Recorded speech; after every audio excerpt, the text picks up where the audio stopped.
Good morning, child welfare. It is Thursday, May 5th. I hope everybody is doing well and can see the weekend in your headlights. I just wanted to bring up one topic for you this morning and just put it on everybody's radar.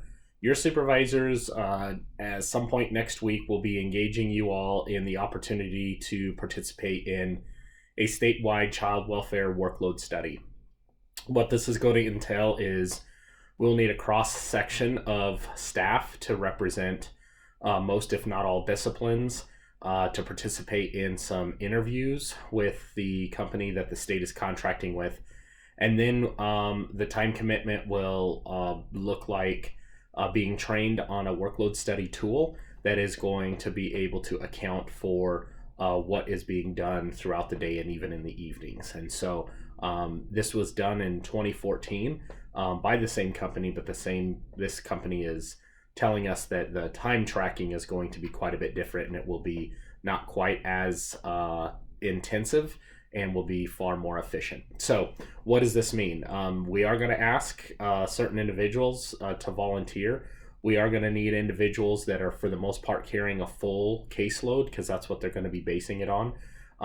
You will need to be prepared to be interviewed, so that's probably going to be an hour or so out of your day in the next week or two, and then the time study. At this point, I don't know the time commitment for the time study. I do believe it's going to be fairly efficient, certainly digital, be able to access on computer and phone, and you will have to commit to being trained on how to use that tool.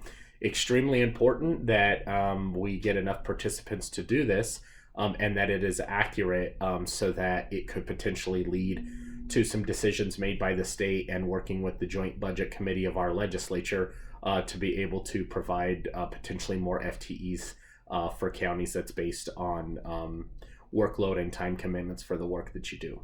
When this occurred in 2014, legislation was passed that did give year over year FTEs from the state to counties. And just for an example, we used our allotment of FTEs about 3 years ago to really stand up and build our family empowerment team. So we certainly don't have the details of what could or what will happen with the results of the workload study, but we know that since 2014, the work has changed.